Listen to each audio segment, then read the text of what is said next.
Bueno, muchísimas gracias a todos los que van saludando. Bueno, ahora sí, vamos a dar inicio a la presentación. Bueno, como saben, este módulo de Julio no arancelada es sobre conceptos de metrología. Para los que no conocen el programa, bueno, desde TH Asesores, junto con Innovatel, la unidad de vinculación de CONICET, estamos ofreciendo este plan anual de capacitación GXP orientado a industrias reguladas, un programa de formación continua. Bueno, yo me presento, soy Paula Marota, bioquímica y farmacéutica, también participa, que hoy no está presente en la reunión, mi socia Guadalupe Castillo. Tenemos amplia experiencia en lo que es industria farma, en industria regulada, y bueno, la idea nos acompaña hoy también el ingeniero Leandro Paudagna, a quien agradecemos mucho su presencia, es ingeniero electromecánico de la Facultad Regional de Rafaela, se está doctorando en calidad de innovación industrial en INCALIN, el Instituto de Calidad Industrial de, digamos, la universidad que conforma INTI junto con la Universidad de San Martín. Es jefe de Departamento de Tecnologías Aplicadas a Sistemas de Medición en INTI Santa Fe, y bueno, además trabaja en metrología desde el 2001, también en el INTI, así que amplísima experiencia, un montón de valor agregado para nosotros desde la industria farma, que por ahí, en mi caso particular, hice la especialización de calidad industrial también en INCALIN, y tiene una pata súper importante de metrología, que fue un mundo nuevo, porque uno como profesional de salud no se mete en estas cosas de los ingenieros, pero bueno, nosotros en nuestras posiciones estamos un poco obligados a conocerlo, a por lo menos poder leer un certificado anal de calibración, poder interpretar un resultado. Así que es un tema que nos parece súper interesante, y de hecho generó un montón de interés en la comunidad, hubo muchísimos inscriptos, esperamos que se puedan ir sumando todos los inscriptos. Y bueno, brevemente, este es el módulo de Julio, los invitamos también a conocer más del programa Plan Anual de Capacitación de este 2022. El próximo mes vamos a estar hablando sobre validación de sistemas computarizados. Así que bueno, ahora sí los dejo con Leandro, de nuevo te doy la bienvenida, te agradezco enormemente que hayas aceptado participar y brindar y divulgar todo lo que laburan desde el INTI para la industria farma. Bueno, Paula, muchas gracias por la presentación y por el espacio, y gracias a todos por el interés en participar. Bueno, como comentabas, estoy trabajando en metrología en el INTI hace ya 21 años, así que, bueno, pude hacer bastante experiencia, si bien desde afuera metrología se ve como algo muy específico, pero en la presentación voy a tratar de mostrar que es algo transversal, que aplica a muchos sectores, y todos de alguna forma estamos involucrados en mediciones. Con mayor o menor profundidad vamos estudiando el tema, pero es importante ser consciente de que estamos realizando mediciones todo el tiempo, y que bueno, muchas veces es muy necesario asegurar la calidad o la fiabilidad de esas mediciones, porque toda medición va asociada a una toma de decisiones. Cuando me despierto y miro la hora, ya sea en el celular o en algún reloj, tomo la decisión de levantarme, quedarme un rato más acostado, apurarme. Entonces, cualquier medición, desde una medición de tiempo como es mirar la hora, va asociada a una decisión. Entonces, no sé si se escucha bien. Sí, te escuchamos bien, hay un poquito de ruido de micrófono, pero se escucha muy bien. Me encantó tu frase, permitime que la tomo. Sí, hay cosas que a medida que uno va dando charlas y cursos, por ahí te van quedando algunas frases que hacen un poco tienen un poco de resonancia. Yo siempre digo que apenas nacemos, estamos en contacto con las mediciones, porque ¿qué es lo primero que se dice? Bueno, nació fulano a determinada hora, pesó 3 kilos 200 y midió 45 centímetros. Entonces, tenemos una medición de tiempo, una de masa y una de longitud, apenas nacemos. Entonces, estamos en un mundo de mediciones todo el tiempo. Voy a compartir la presentación. La idea es charlar un poco sobre metrología y comentar un par de conceptos El tema es muy, muy amplio y como todo tema transversal, las aplicaciones son múltiples. Les pido que me interrumpan ante cualquier duda o cualquier comentario, porque yo soy de embalarme un poco cuando empiezo a hablar y a veces me voy un poco por las ramas o me acelero y van quedando dudas atrás. Así que por favor interrúmpanme y me van preguntando. Más o menos los temas que quería tratar o que quería compartir con ustedes eran estos: ver un poco la definición, la clasificación, qué tan relevante es, cuáles son los campos de aplicación de la metrología, y un par de conceptos, no más de 3, que van a ser trazabilidad, incertidumbre y competencia técnica. Si ustedes trabajan en el rubro farmacéutico, seguramente deben tener sistemas de calidad implementados bastante exigentes y deben recibir auditorías tanto internas como externas, donde estos conceptos los deben haber escuchado o les tienen que sonar de algún lado. Vamos a tratar de dar algunas definiciones y digamos, someramente tratar de aclarar de qué se tratan. Después se puede profundizar todo lo que uno quiera y uno puede dedicar toda una vida de trabajo a estos temas. Inclusive, sin exagerar, digamos, pero hay varios premios Nobel por desarrollos en metrología, ya sea en nuevas definiciones de las unidades de medida o cuestiones mucho más específicas, pero es una ciencia que ha dado para mucho campo de estudio y sigue dando cada vez más. La definición de metrología es sencilla y amplia a la vez, digamos. Es la ciencia que trata sobre las mediciones y sus aplicaciones. Entonces, mediciones de cualquier tipo y aplicaciones, las que se nos puedan ocurrir o las que se desarrollen a futuro. Esta definición está tomada del vocabulario internacional de metrología, que es el que se nombra acá. No sé si ustedes ven el puntero. Sí, se ve el puntero.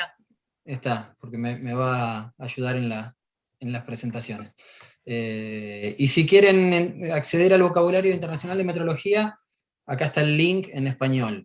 Es bastante pesado porque es un diccionario, básicamente, con todos términos metrológicos, y están definidos de manera muy exacta, pero no tan didáctica a veces. A veces, si tomamos la definición de calibración, por ejemplo, yo después de haber trabajado muchos años en metrología, cuando salió la última versión y me puse a estudiarla, bueno, la definición de calibración tuve que leerla 2 o 3 veces hasta entender un poco el significado.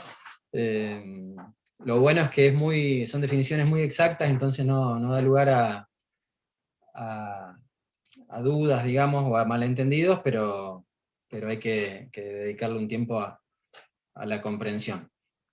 Pero en el ámbito en el que estemos, para la confección de este diccionario participaron tanto el Buró Internacional de Pesas y Medidas, la Organización Internacional de Metrología Legal, bueno, las asociaciones de física y de química a nivel mundial. O sea, en el rubro que estemos, vamos a estar representados de alguna manera por este vocabulario. Entonces, podemos confiar en sus definiciones y usarlas. Algunas clasificaciones que se pueden hacer de la metrología. Bueno, esto es un poco caprichoso o arbitrario, digamos, pero hay que dividirla un poco y clasificarla como para poder abordarla en forma más ordenada y entender en qué ámbito estamos trabajando. Una definición bastante clásica es esta clasificación, que la divide en metrología científica, legal e industrial. Por el lado de la metrología científica, bueno, se trabaja a nivel de trazabilidad, que es uno de los temas que vamos a ver. Se trabaja al mayor nivel y es la gente que se dedica a definir las unidades de medida. Por ejemplo, ¿quién dice cuánto es un metro? Bueno, esto se hace en el ámbito de la metrología científica y se trabaja con consenso a nivel mundial.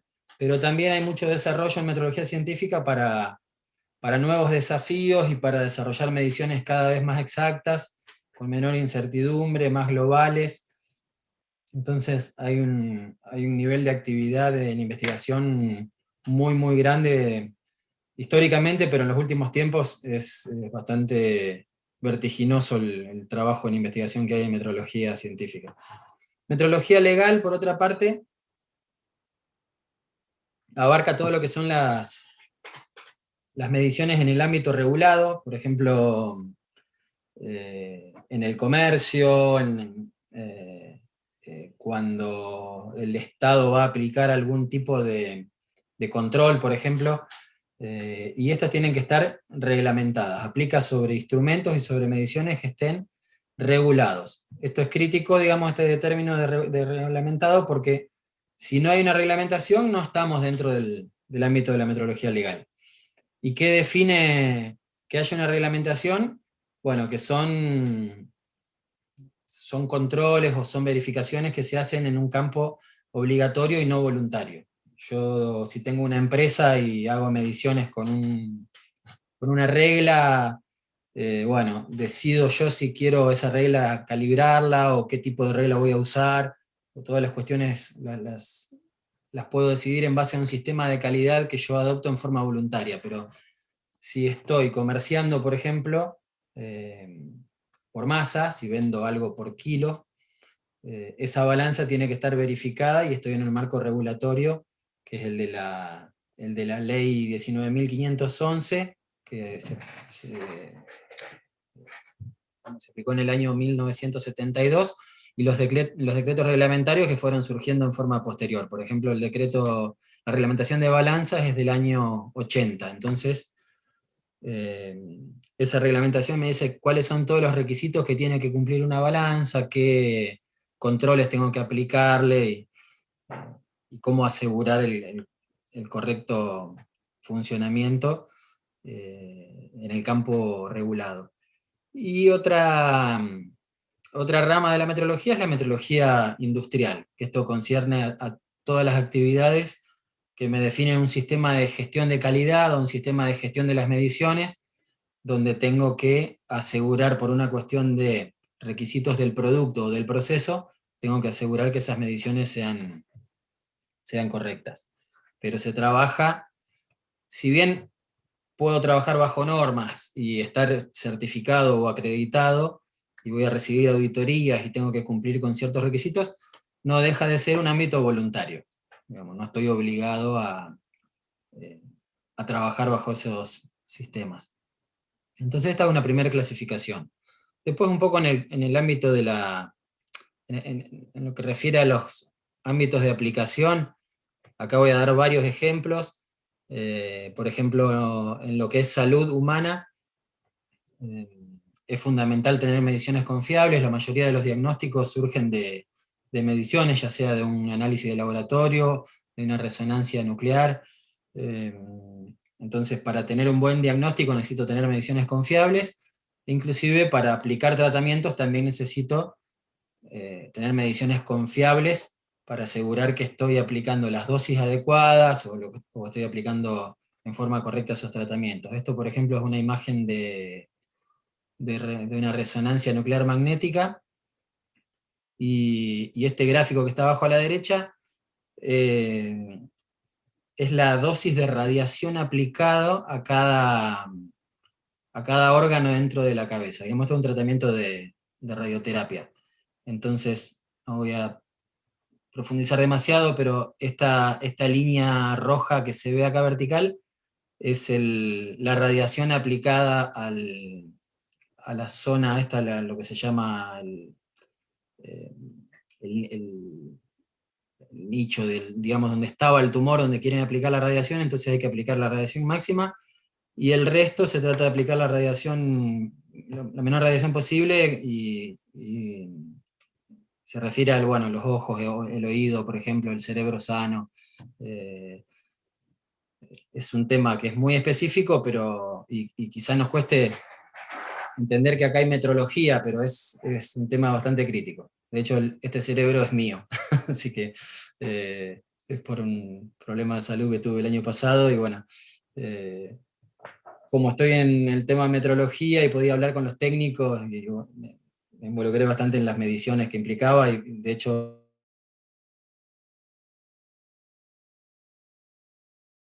rayos estaban verificando el equipo, entonces charlábamos un poco sobre eso. Esto es una de las tantas aplicaciones, digamos.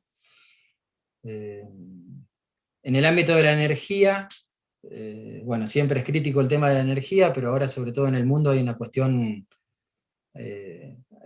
delicada, y se está tratando de, de hacer lo más eficiente posible el uso, la transmisión, la generación. Entonces para eso necesitamos hacer mediciones, ya sea por cuestiones de eficiencia energética, para asegurar la transparencia, porque estamos comprando y vendiendo energía, y para evaluar la calidad de servicio, por ejemplo. Si alguien conoce un poco del rubro eléctrico o de la física eléctrica, digamos, hay muchas cuestiones que se analizan para evaluar la calidad de servicio, ya sea cortes, microcortes, armónicos, bueno, tensión, corriente, frecuencia, un montón de mediciones asociadas a el servicio de energía eléctrica. Lo mismo pasa con cuestiones bueno, de gas, de vapor, de todo tipo de energía que estemos manejando. Necesitamos mediciones confiables para poder cuantificar y calificar el servicio. En cuanto al tema deporte, esto es todos los años sale, para el Día Internacional de la Metrología, se hace un póster, digamos, y se elige un tema para hacer difusión de la metrología en los distintos ámbitos. No recuerdo de qué año fue, pero fue para unos Juegos Olímpicos, y creo que 2016. Entonces, bueno, se hizo foco en las mediciones para el deporte. Y podemos tener mediciones de tiempo, en todo lo que es velocidad, altura, distancia, por ejemplo, en todo lo que es doping, el nivel de detención de ciertas sustancias. Se necesita, al nivel competitivo que se está a nivel mundial, se necesitan mediciones que acompañen siempre ese nivel de exigencia.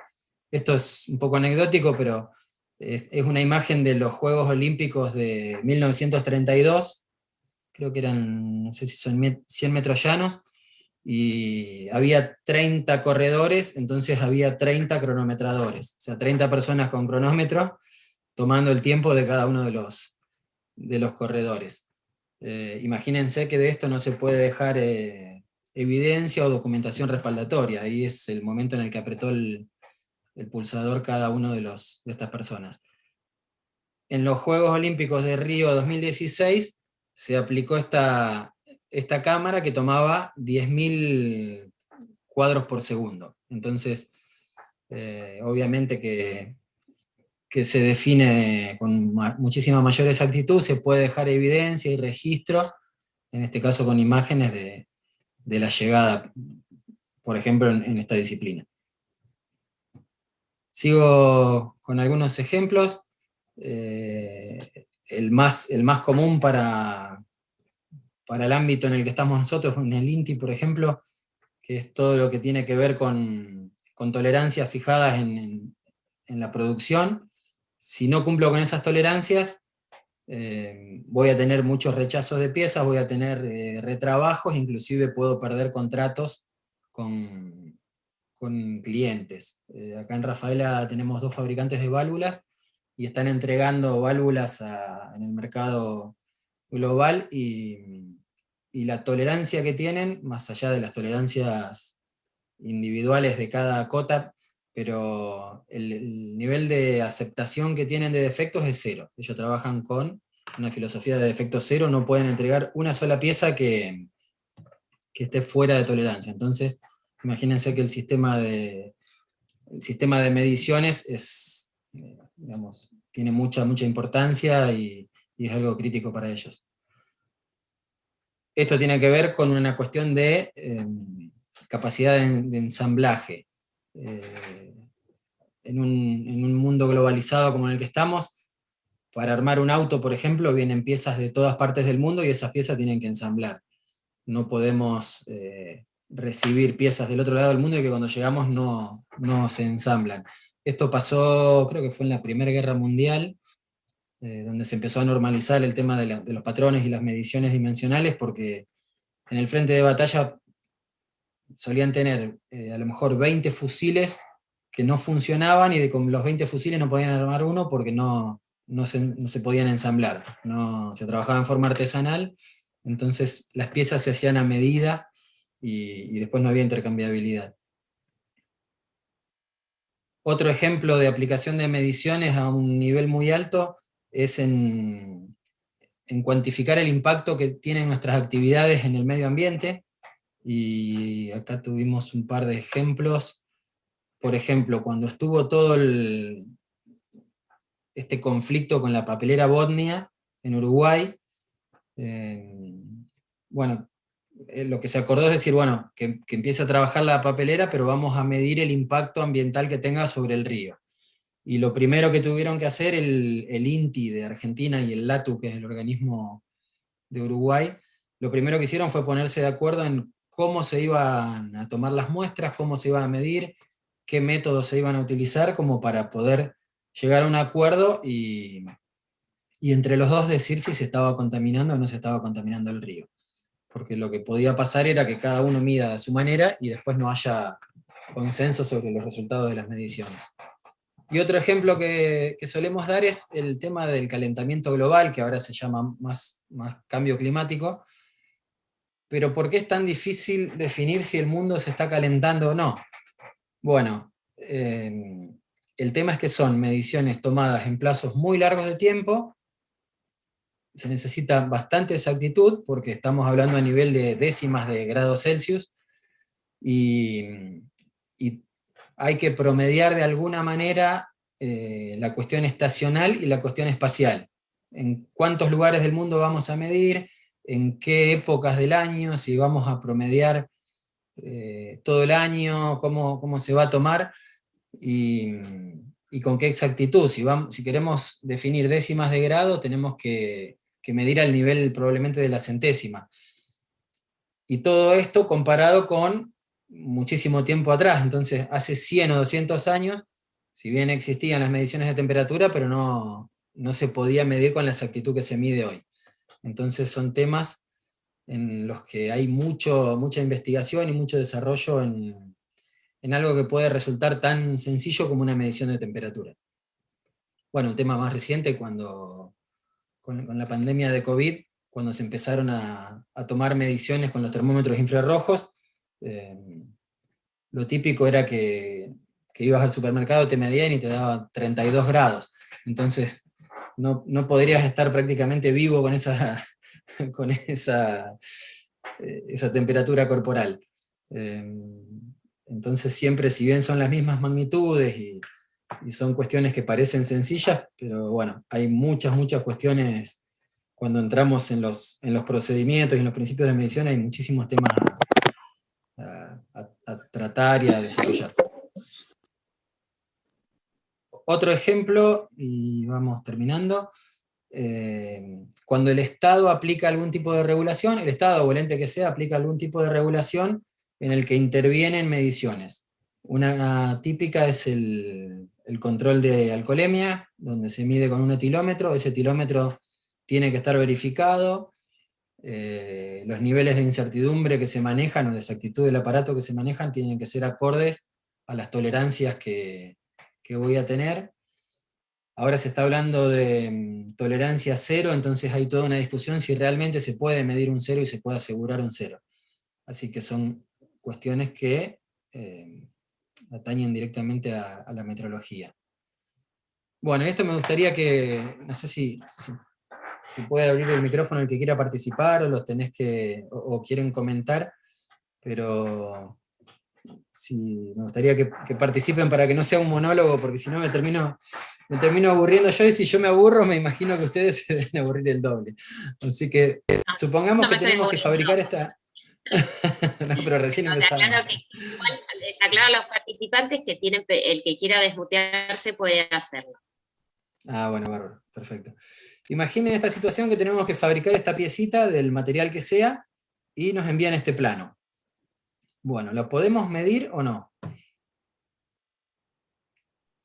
Sí, totalmente. Podemos medirlo con un calibre. Podemos medirlo con un calibre. ¿Quién habló? Omar, yo a mí. Perdón. Omar, yo a mí. Omar, bueno, podemos medirlo con un calibre. Vamos a hacernos algunas preguntas. ¿Qué dimensiones? Acá Karina Wexner dice, no, no se puede. No se puede medir. Digamos, poder medirlo No lo podemos especifica medir, unidades, pero con lo cual a priori podrían ser metros, centímetros, no especifica unidades ahí, así que no podía medirse. no se especifican las unidades. No Y, tiene unidades y no tiene tolerancias, porque por ahí tiene exacto. distintas tolerancias en distintas cotas, digamos. Exactamente. Una de las primeras cosas que dijimos es que las mediciones van asociadas a decisiones. Entonces, si nosotros medimos y nos da 16, ¿qué hacemos? Lo que necesitaríamos sería tener tolerancias. Acá seguimos sin tener las unidades indicadas, pero en los planos se define en forma general cuál va a ser la unidad, o a veces hay tolerancias generales. En este caso tenemos 15 milímetros, y tenemos más 2 décimas y menos 1 décima de milímetro de tolerancia. Entonces, esto no es para que respondamos ahora todas estas preguntas, pero voy a formular unas cuantas preguntas para ver algunos conceptos en los cuales nos podemos meter. Por ejemplo, bueno, ¿cómo sé si la pieza fabricada cumple con la especificación o no? Hay que medir, no queda otra. ¿Con qué lo mido? Bueno, con un calibre, me decían. ¿Qué son 15 milímetros?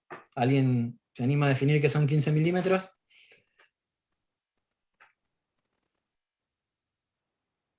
Mientras se animan a Avancemos. contestar, te cuento Sí. que tenemos bastantes respuestas en el chat. Se armó una discusión. Por ejemplo, Dayana dice que no se puede medir porque no conocemos la escala. Lo mismo Jimena Chamorro.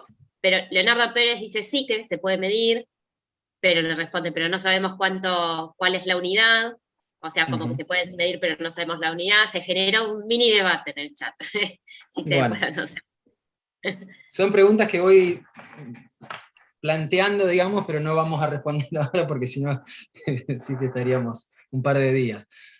Bueno, ¿qué son 15 milímetros? Bueno, podemos decir que si el metro lo Una pulgada dividimos y en media. mil no, una pulgada son 25,4 milímetros. Tenés razón. Podríamos decir que si el metro lo dividimos en 1000 y tomamos 15 partes, serían 15 milímetros. Ahora, ¿qué es un metro? Es otra pregunta. ¿Alguien se anima a definir qué es un metro?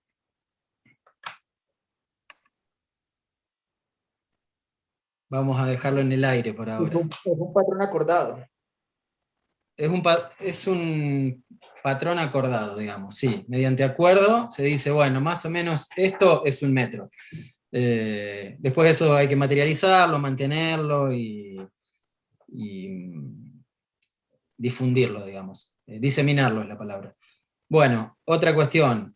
1M o 1MTR punto. Ahí vamos a toda la cuestión de las unidades de medida y sus símbolos. ¿Cuál es la forma correcta de escribir los símbolos? ¿Quién dice cuánto mide un metro? ¿Alguien que se anime a... o sepa quién define cuánto mide un metro?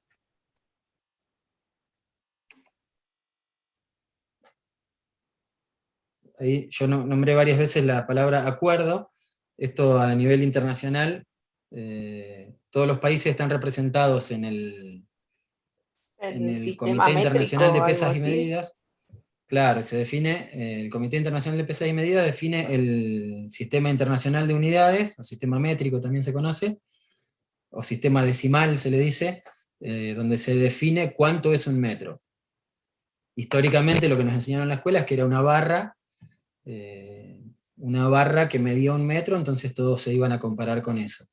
Esto hace bastante tiempo que cambió, se fue definiendo de distintas maneras, y el único prototipo que quedaba hasta ahora era el del kilogramo, donde sí, 1 kilogramo era la masa de esa pesita que estaba en Francia.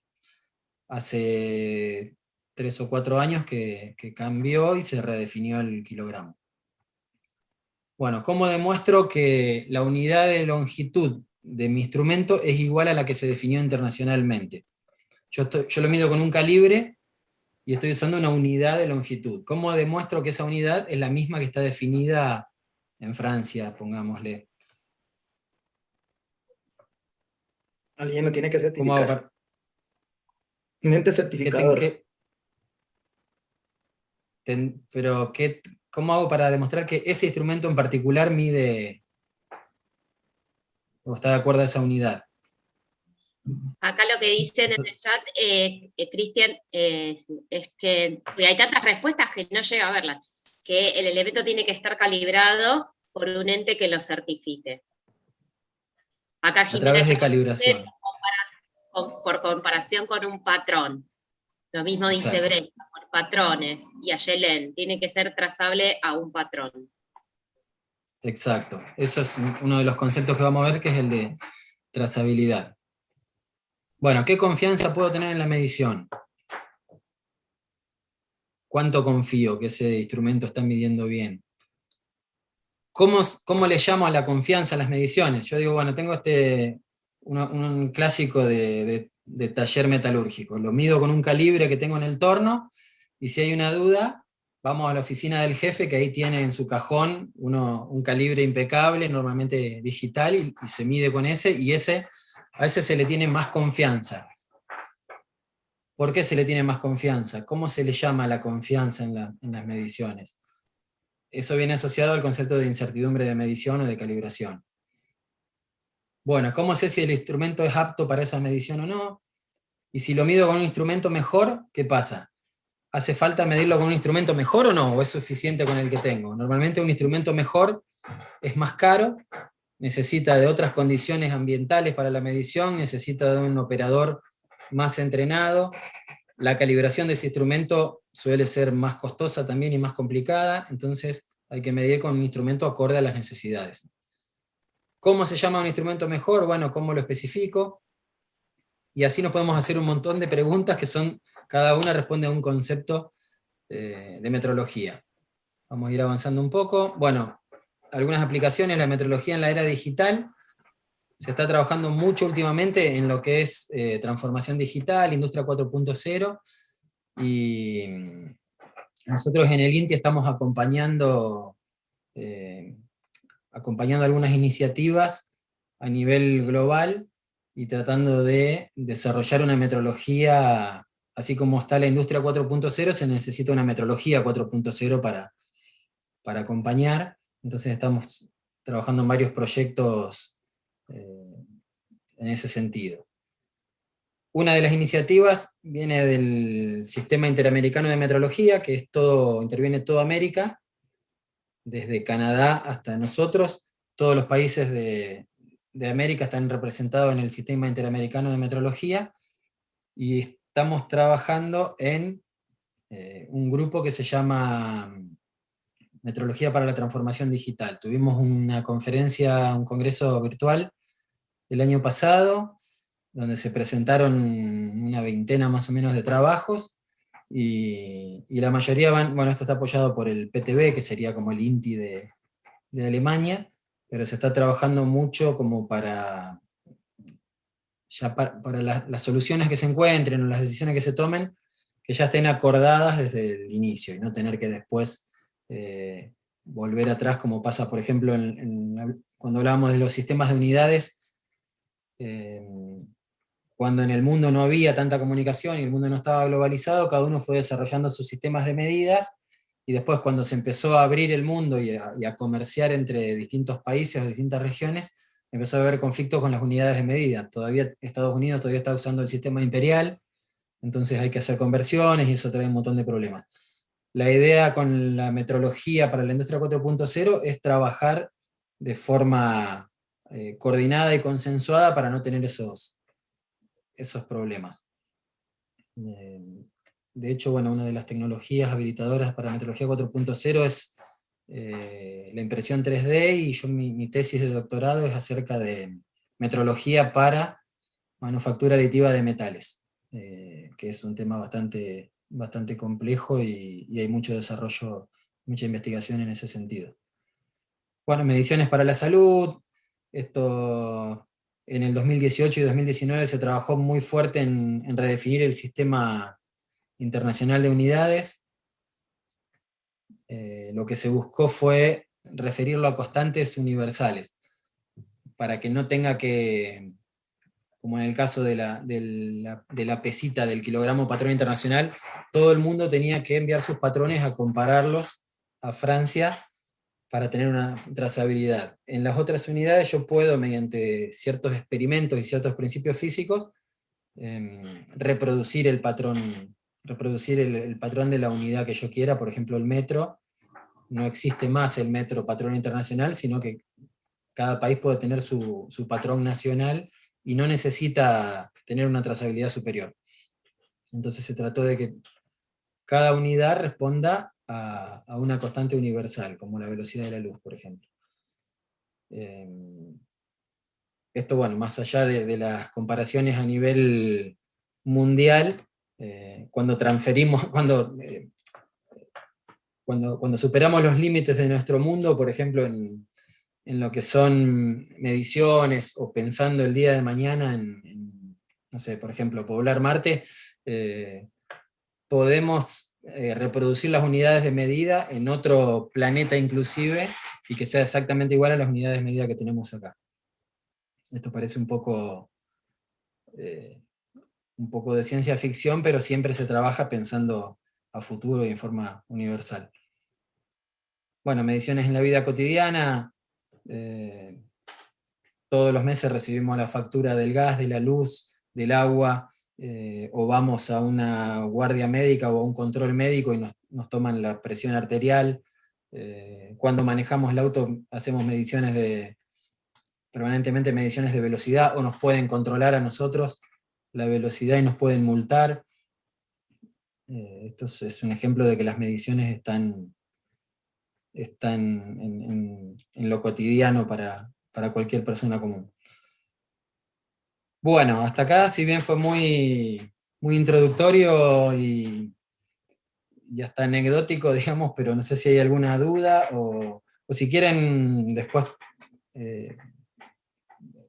me pueden enviar algunas consultas por mail, no hay ningún problema, o lo direccionan a través de Paula, y con gusto les voy a responder la duda que tengan. Bueno, para entrar en algunos conceptos, hablamos de trazabilidad en las mediciones.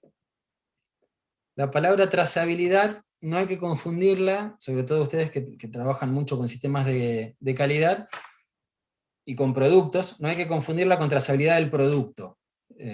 Si bien están relacionados, pero no es rastrear el producto a través de la línea de producción y después, sino, digamos, es un concepto similar, pero con las mediciones, o con la unidad de medida. Es, cuando yo estoy haciendo una medición, poder referenciar esa medición a la definición de la unidad de medida. Bueno, según el vocabulario internacional de metrología, es la propiedad de un resultado medida por la cual se puede relacionar a una referencia mediante una cadena ininterrumpida y documentada de calibraciones. O sea, tengo que calibrar mi instrumento, y esa calibración tiene que estar documentada. A su vez, el patrón que utilicé tiene que estar calibrado, y así sucesivamente hasta llegar a un patrón nacional o a la definición de la unidad de medida. Y tengo que poder demostrar que a través de documentos que esa calibración o que esa trazabilidad se hizo y que es válida. Un tema que me quedó en lo que es transformación digital, ahora se está trabajando mucho con los certificados de calibración digitales, que no es solamente tener un certificado en PDF con una firma digital, sino que apunta directamente a que una máquina pueda leer el certificado. Por ejemplo, si calibro un robot, el certificado de calibración puede ser un archivo que yo cargo en el robot para que se corrija a sí mismo y se posicione en forma correcta, digamos, corrija sus errores. es un tema, digamos, que es muy interesante y da muchas ventajas, pero también tiene que responder a cuestiones como documentar esa calibración y que sea, digamos, interviene todo lo que es seguridad de los datos y auditoría inclusive. Bueno, este es un ejemplo, siempre se representa con forma de pirámide la trazabilidad. ¿Por qué? ¿Cuándo se usa una forma de pirámide? Cuando en el sentido vertical hay una cuestión de jerarquía, o sea, a mayor altura, mayor jerarquía, y en el sentido horizontal una cuestión de cantidad. A mayor jerarquía hay menos patrones y en menor jerarquía hay mayor cantidad. Este es un ejemplo, creo que es genérico, sí. A nivel de empresa puedo tener este segmento, donde tengo los productos que fabrico o los servicios que brindo, lo voy a controlar con instrumentos que pueden estar incluidos en el proceso, pueden ser manuales. Esos instrumentos los voy a calibrar normalmente en un laboratorio de calibración propio de la empresa, un laboratorio interno, con los patrones de trabajo y los patrones de referencia que tenga la empresa.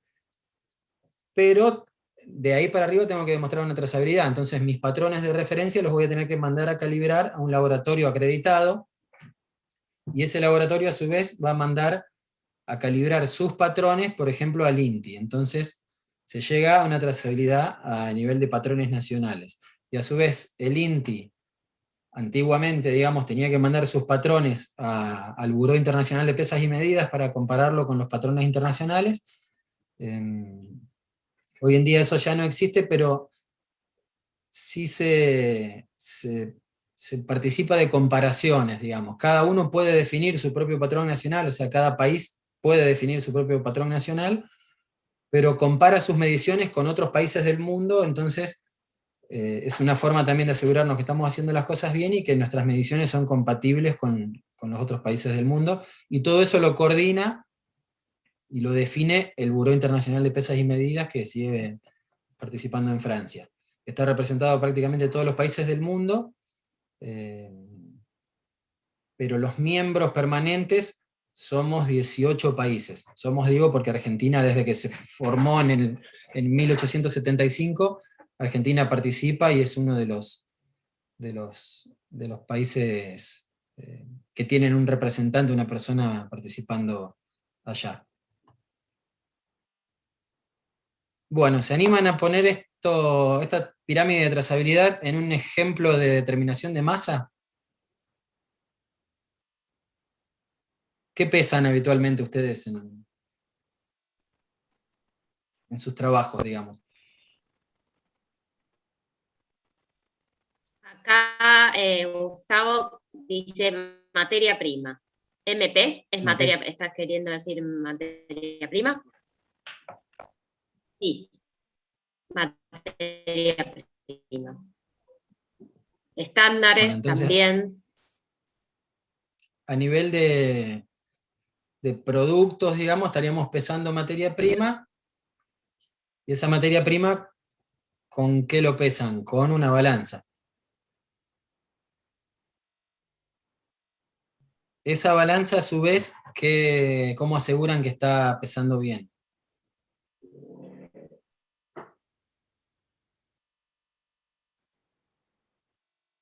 Anímense a responder. Quien quiera puede también abrir. Acá dicen calibración anual, calibrándola. Está sometida a un plan anual de calibración. La balanza se verifica todos los días en 2 turnos. Sí, es muy común porque la balanza, la curva de calibración de la balanza, o sea, dependiendo del tipo de balanza, cómo esté instalada, cómo esté operada y un montón de factores, pero la curva de calibración de la balanza suele ser muy estable en cuanto a su forma, digamos, pero se suele correr con facilidad para arriba y para abajo, ya sea por deriva por la electrónica de la balanza y los cambios de temperatura, estabilización y demás. Entonces, es muy conveniente, o sea, es necesario hacer una calibración anual o semestral o lo que se defina donde se analizan varios factores, como por ejemplo la linealidad, la repetibilidad, excentricidad y todos los ensayos que se le hacen en la balanza, pero después también es muy bueno en cada turno o en cada, depende del trabajo que sea, digamos, en cada pesada, darle un valor de referencia con una pesita que esté en el proceso y me voy asegurando que la balanza no se vaya corriendo, como se le dice. Entonces, bueno, en el caso de la calibración se calibra con patrones que puede llegar a tener la empresa, digamos. La empresa, el laboratorio, bueno, lo que sea. Esos patrones vienen de diferentes clases, clase M, F, E, lo que se necesite de acuerdo a la balanza. Esos patrones se pueden mandar a calibrar a un laboratorio acreditado. Ese laboratorio, a su vez, tiene que enviar sus patrones a calibrar al INTI para tener trazabilidad al kilogramo patrón nacional. Bueno, ahí hay toda una cuestión de por medio, porque no se pesa 1 kilo, digamos, sino que hay muchas pesas, o sea, todo lo que se conoce como diseminación. La unidad es 1 kilogramo, pero puedo tener pesas de 1000 kilogramos o de algunos miligramos. Entonces, hay todo un trabajo de diseminación, se llama, para referir al kilogramo patrón nacional. Y antiguamente, antes de que se redefina, bueno, todavía ahora, porque no tenemos implementado la nueva definición del kilogramo, hay que enviar el patrón del INTI a calibrar, creo que cada 7 años se manda a Francia, y en Francia no se compara con el patrón internacional, sino que se compara con los testigos. O sea, cuando se fabricó el patrón internacional se fabricaron varios, unos 15 o 20, se lo entregaron a muchos países, y se dejaron, creo que son 7, se dejaron como testigos. Entonces, creo que una vez cada 40 años o algo por el estilo, se compara el patrón internacional con los testigos, que son los que después van a servir para dar trazabilidad a todas las mediciones de masa en el mundo. ¿Cuál era el problema que había con esto? Bueno, que todo el mundo tenía que ir a referirse a ese patrón que estaba en Francia, que si ese patrón le pasa cualquier cosa, se pierde toda la trazabilidad de las mediciones de masa del mundo, y que a su vez si ese patrón cambia, por ejemplo, pierde masa, él sigue estando bien, porque por definición 1 kilogramo es lo que es la masa de ese patrón. Entonces, si yo le saco un pedazo, la masa sigue siendo 1 kilogramo, por definición. Lo que están mal son todas las mediciones de masa del mundo. Entonces, atendiendo a eso, se redefinió el kilogramo, que fue un trabajo bastante arduo, tanto técnico como político, porque había un par de corrientes y bueno, se terminó definiendo por una de las dos. Bueno, en cuanto a trazabilidad, no sé si queda alguna duda o alguien quiere comentar algo, plantear algo. Se pueden agregar muchísimas cosas, a veces la trazabilidad es directa, como por ejemplo en el caso de masa, que es siempre van a ser siempre patrones de masa. En algunos casos la trazabilidad, digamos, se va componiendo. Por ejemplo, para definir una presión puedo medir un área y un peso. Entonces voy a tener trazabilidad en longitud y trazabilidad en masa,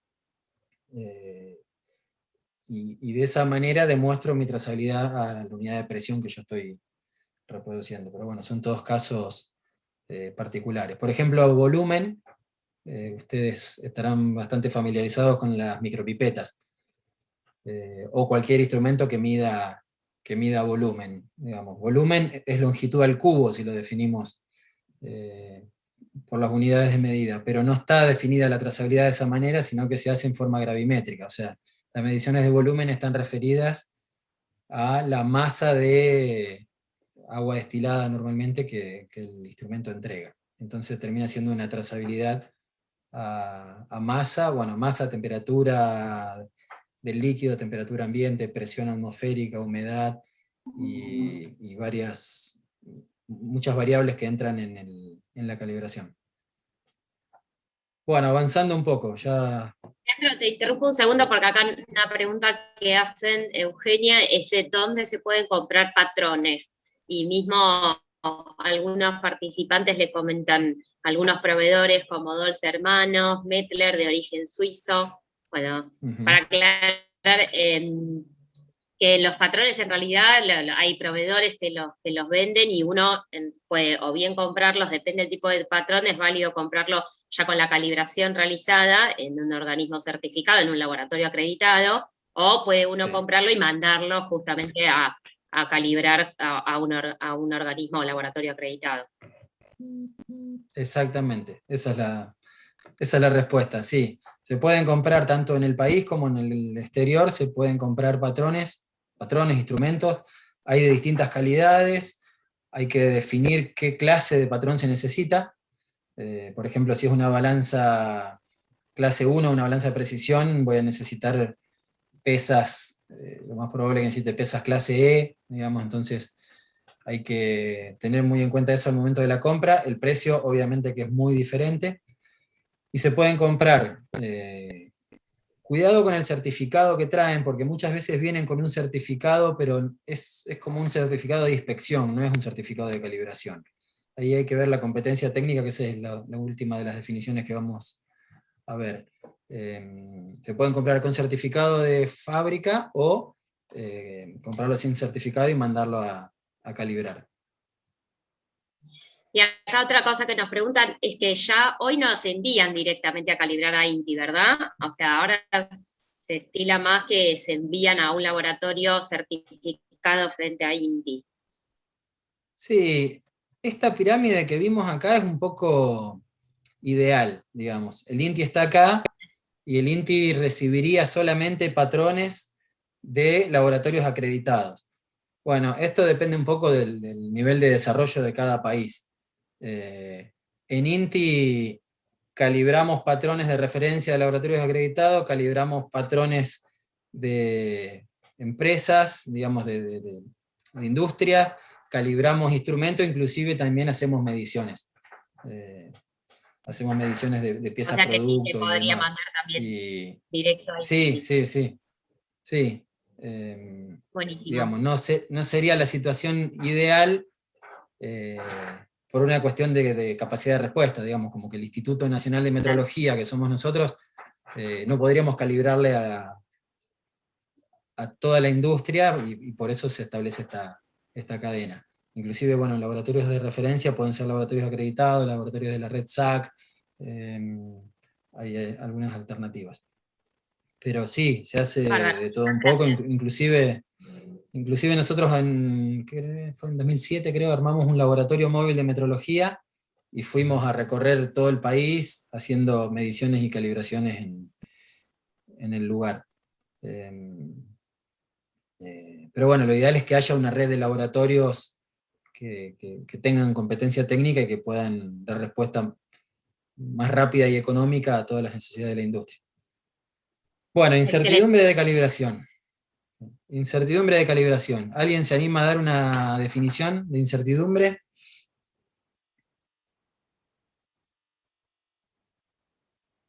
Acá no puedo, como se hacía en clase, que decir, bueno, vos, acá no los veo, así que es más fácil esconderse. Pero alguien que conozca o se anime a dar una definición de incertidumbre de calibración o de medición, aunque sea intuitiva.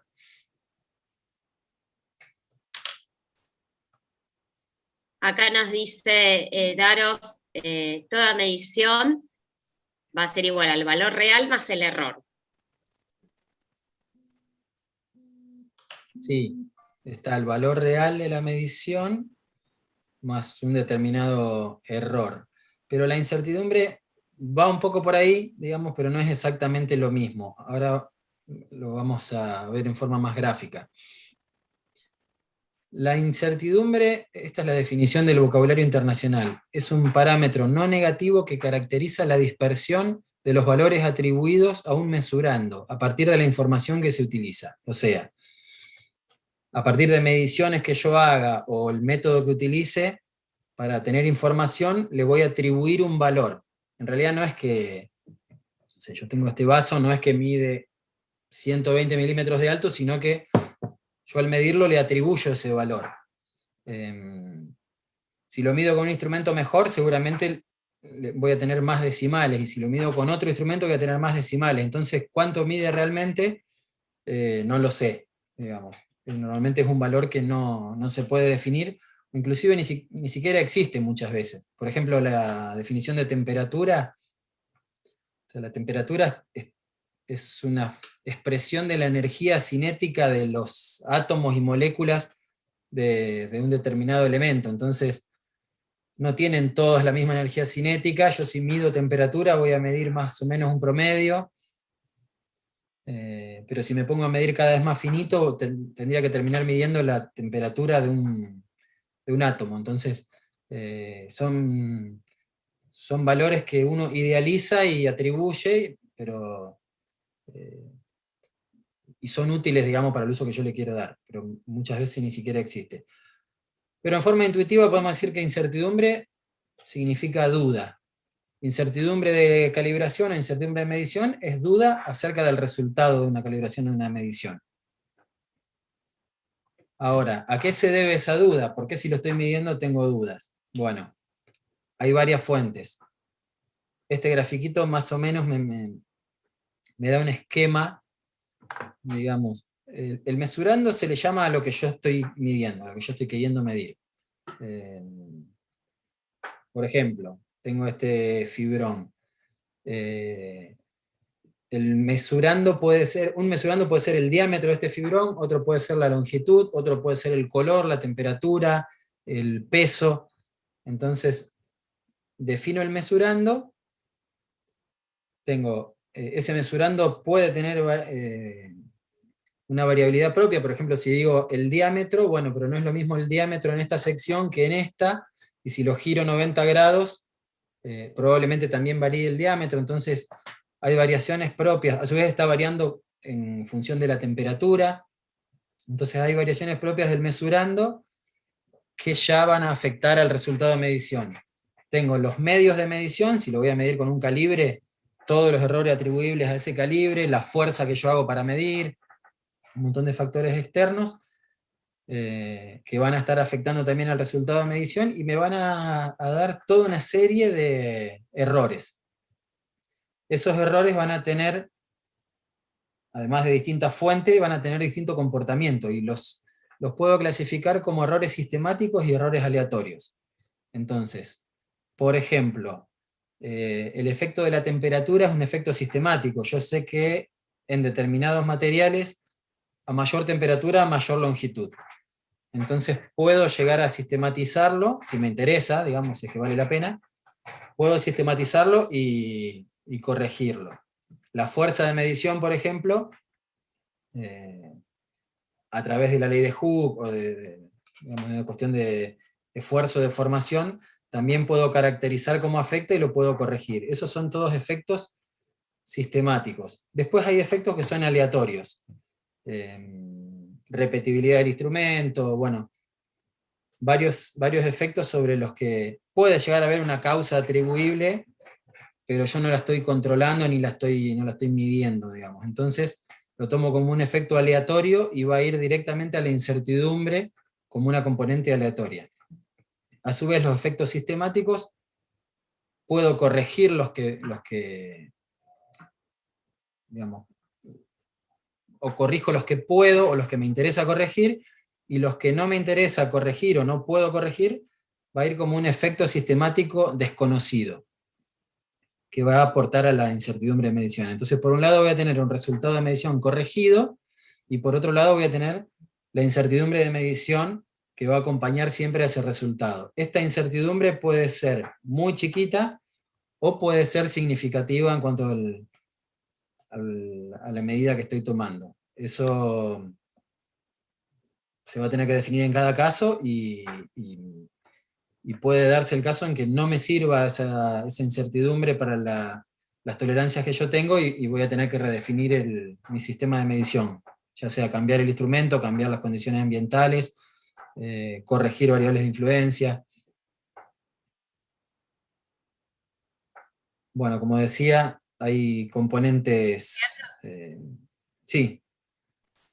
Acá nos hacen una pregunta: ¿cuál sería un ejemplo de efecto sistemático desconocido? Vos sabés que mientras lo estaba diciendo pensaba y no me estaba acordando de ninguno. No, por ejemplo, yo tengo una sala de medición que la temperatura está controlada a 20 más menos 1 grado. Y tengo un sistema de control que hace arrancar una estufa y un aire acondicionado y me asegura que siempre voy a estar en 20 más menos 1. Pero a mí no me interesa realmente la temperatura que tengo, siempre y cuando esté dentro de ese rango. No me interesa porque yo sé que si estoy dentro de ese rango no me afecta demasiado, digamos, o lo que me afecta no me importa. Entonces, el efecto es sistemático porque la temperatura afecta de forma sistemática la longitud, pero a mí no me interesa profundizar ahí, no me interesa conocerlo. Entonces, va a ir a la incertidumbre porque yo voy a tomar los valores extremos, voy a decir, bueno, yo podría estar en 21 o podría estar en 19. Y esos 2 grados de diferencia sobre esta longitud y para este material, me podría generar esta variación. Entonces ya lo pongo como un efecto en la incertidumbre de medición. Ya si ese efecto es muy grande y hace que la medición o que la incertidumbre de medición no me sirva, voy a tener que poner un sistema de medición continua y voy a tener que ir haciendo mediciones y correcciones en forma permanente. Ese sería un ejemplo. O por ejemplo, cuando mido con un calibre una barra de acero, yo le estoy haciendo una fuerza al instrumento y el instrumento se deforma y deforma esa barra de acero, pero es tan poco lo que lo deforma que yo podría llegar a calcularlo, pero no vale la pena para las mediciones que estoy haciendo, entonces también es un efecto sistemático desconocido. Más que desconocido, Bien. digamos, sí, es que no me importa, digamos. La humedad, bueno, hay varios ejemplos. Entonces tenemos, por Muchas un lado, la ciencia, por favor, tenemos la ciencia de los datos que me va a servir para caracterizar todos esos efectos aleatorios. Ahí entran en juego las distribuciones de probabilidad. Normalmente todo lo que surja de medición va a tener una distribución normal. Todo lo que se tome como valores extremos le vamos a asignar una distribución rectangular. Bueno, puede haber distribuciones en U.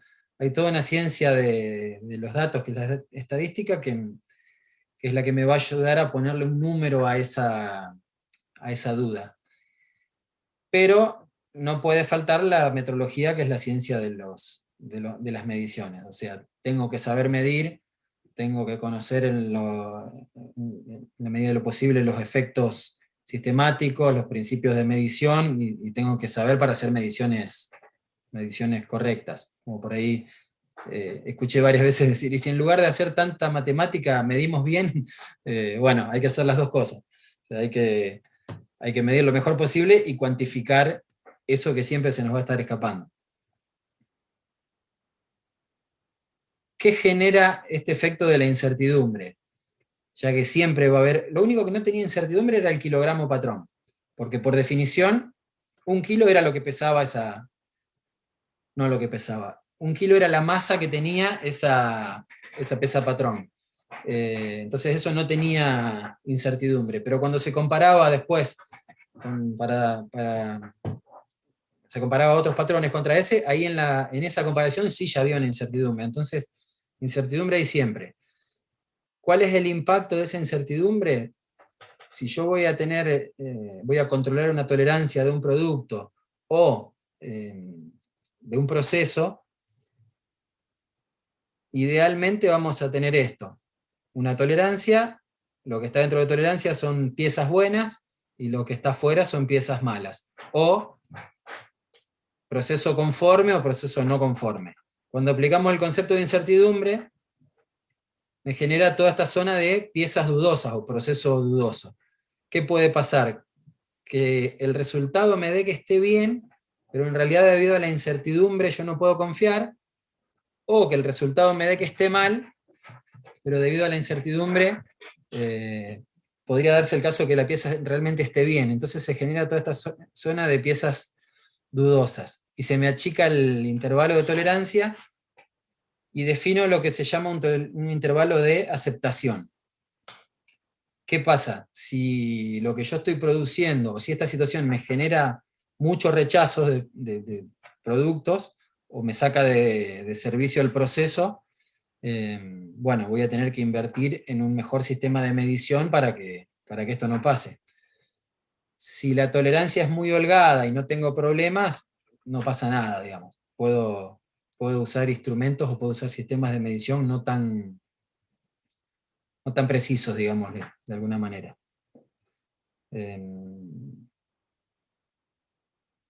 Bueno, todo esto, más allá de lo conceptual, ¿cómo hacemos para ponerle un número? Yo le dije que entra en juego la estadística y la metrología. Lo que se usa internacionalmente y consensuado a nivel mundial es la guía de expresión de la incertidumbre, lo que se conoce como GUM. No recuerdo la primera edición, pero esto viene desde la teoría de propagación de errores, digamos, algo de muchísimos años, y también está conformado, digamos, y avalado por el Comité Internacional de Pesas y Medidas, ISO, la Asociación de Físicos, de Químicos, de la Organización Internacional de Metrología Legal, digamos, todos los organismos que representan de alguna manera mediciones o ámbitos, tanto científicos como industriales, adhieren a esta guía. Es compleja, no es para tenerlo en una mesita de luz, digamos, y leerlo un ratito cada noche, sino que normalmente se aborda a través de cursos más básicos y se va aprendiendo de a poco, y en caso de dudas, digamos, se va a las referencias y se busca. Pero bueno, es una guía que abarca todos los casos posibles de mediciones, y vamos a llegar a poner un valor de incertidumbre en nuestras mediciones. Después hay normas más específicas por ejemplo, para calcular la incertidumbre en la calibración de una balanza de pesos muertos. Bueno, entonces puedo ir a la norma que me dice cuáles son las fuentes de incertidumbre y cómo se tratan. Pero esta es la guía general para la estimación de incertidumbre. Se habla de estimación más que de cálculo porque, como es una cuestión estadística y se suponen muchos valores, si bien se usan cálculos, pero se estima la incertidumbre. ¿Alguna duda hasta acá o algún comentario?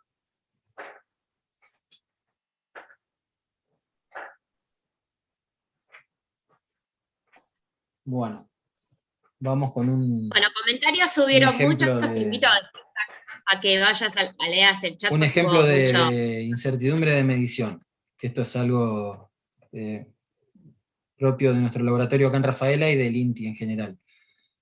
Por ejemplo, si medimos un bloque patrón, no sé si todos conocen, pero los bloques patrón son como unas barritas normalmente metálicas, que entre las caras de medición tienen una longitud muy definida. Entonces, por ejemplo, el bloque patrón de 25 milímetros, entre sus caras de medición tiene 25 milímetros con una tolerancia muy, muy pequeña. Entonces se usa como una referencia de longitud para calibrar instrumentos. Si voy a medir ese bloque patrón, no es lo mismo si estoy buscando, por ejemplo, 25 más menos 1 milímetros, que 25 más 0,0001. Estaríamos hablando de una décima de micrómetro, digamos, de incertidumbre. Esto en la práctica, ¿cómo se vería en cuanto a los instrumentos y demás? Si lo mido con una regla, por ejemplo, una regla de trazos, tiene una resolución de 1 milímetro, o sea, la resolución es la mínima capacidad de lectura que tiene una resolución de 1 milímetro, y el resultado de medición en este caso va a ser 25 milímetros. Ya si lo mido con un calibre digital, me resuelve 1/100 de milímetro. Y en este caso la indicación va a ser de 25,00 milímetros. Si lo mido con un micrómetro digital milesimal, estoy resolviendo 1 micrómetro, una milésima de milímetro. Y el resultado de medición es 25,000 milímetros. Hasta ahora están los tres de acuerdo. Ya si lo mido con un instrumento de laboratorio, que este es un banco de longitudes que resuelve la 100 milésima de milímetros, o sea, centésima de micrómetros, podemos decir, el resultado de medición va a ser 25,00008 milímetros. Ya me está indicando diferente. Esta es una comparadora de bloques patrón. Es una máquina que es exclusiva para calibrar esos bloques patrón. Lo compara con un bloque patrón de una jerarquía superior. Y en este caso me da 25,00003 milímetros. A su vez, si ese bloque patrón lo mando al INTI Física y Metrología en Buenos Aires, me lo van a calibrar con un interferómetro, y en ese caso el resultado fue de 24,999994 milímetros.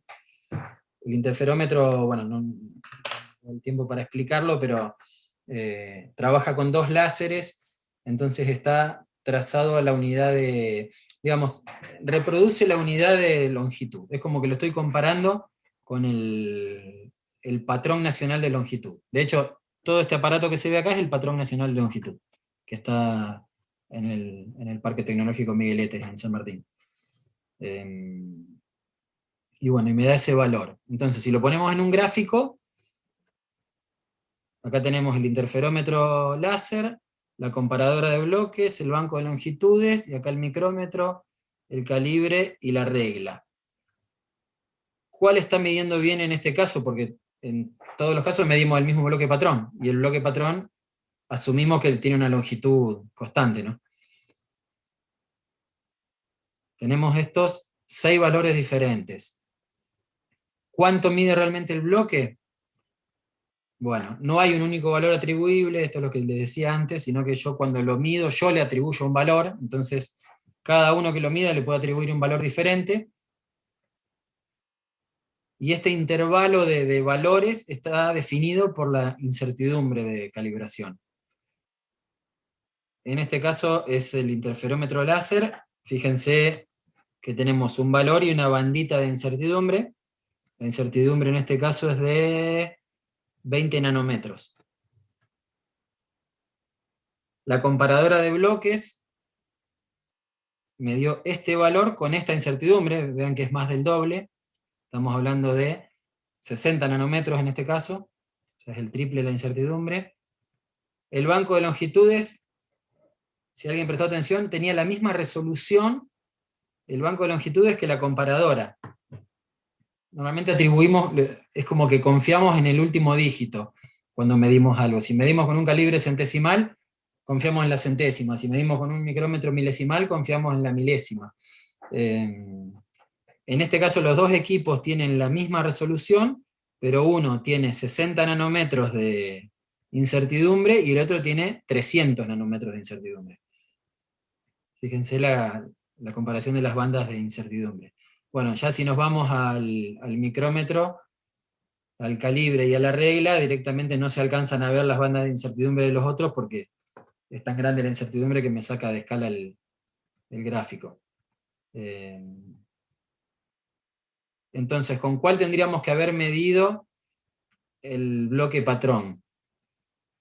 La pregunta previa es cuál es la tolerancia que yo estoy tratando de controlar. Ese bloque patrón tiene una tolerancia definida por norma, que tiene un valor, en este caso, de 300 nanómetros, o de 3 décimas de micrómetro.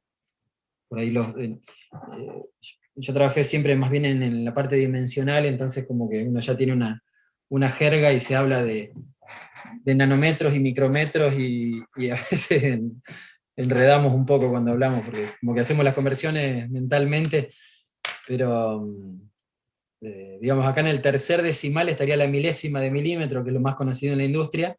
Nosotros estamos trabajando un orden de magnitud por debajo de eso, o sea, 3 décimas de micrómetro, o micrón, como le dicen en la industria muchas veces. Acá tenemos el mismo gráfico, pero en verde están agregadas las bandas de tolerancia. Entonces fíjense que en el interferómetro digamos, la relación entre la banda de tolerancia y la incertidumbre es óptima.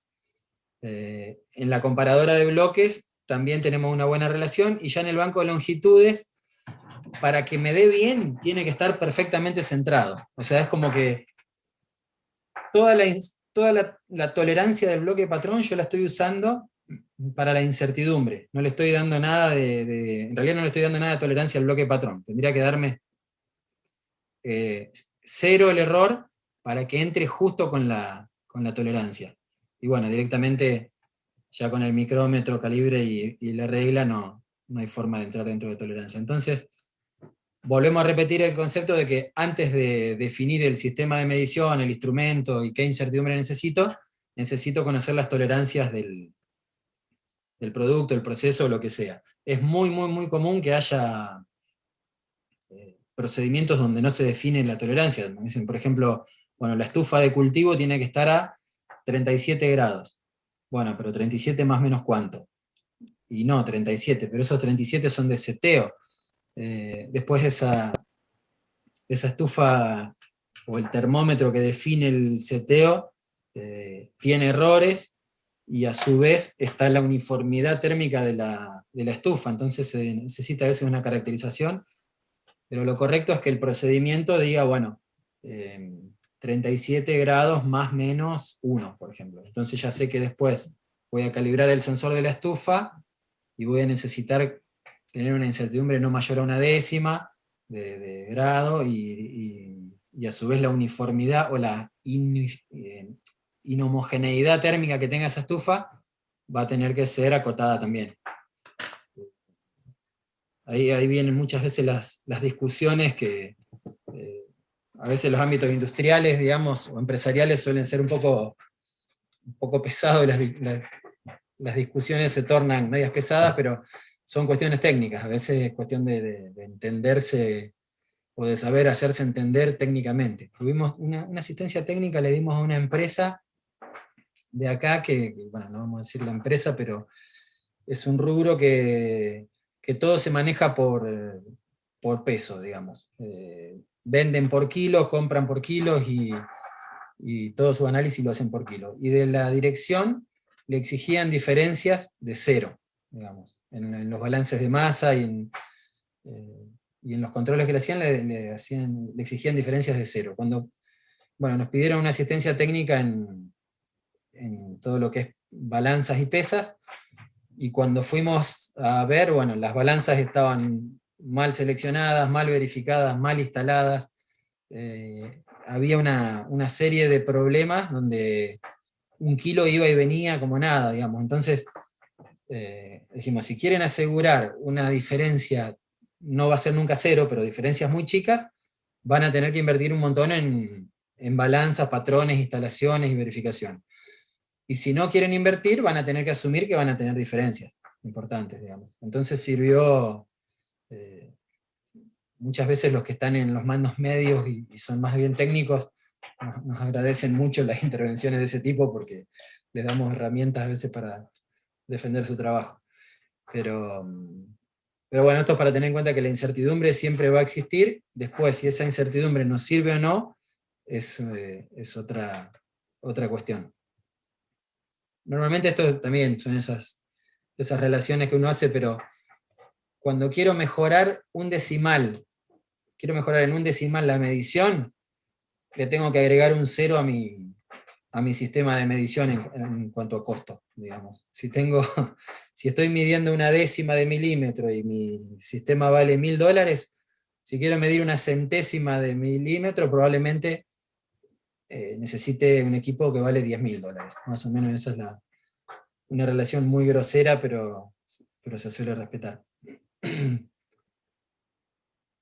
Bueno, no pretendo Leandro, de ninguna manera ¿me estás escuchando? agotar el tema con esta presentación, pero hay muchos cursos de incertidumbre, hay mucha información en línea, pueden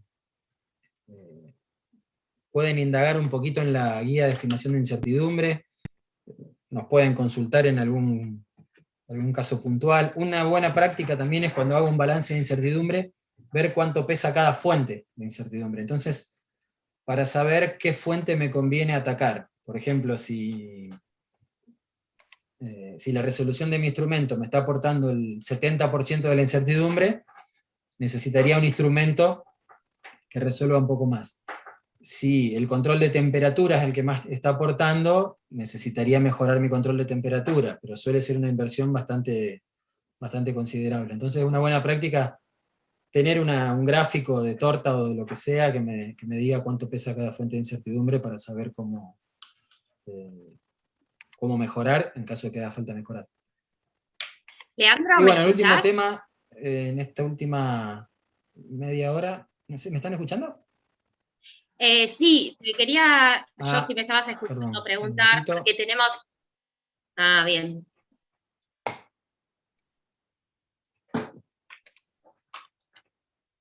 Vamos a cambiar. Ah, bueno.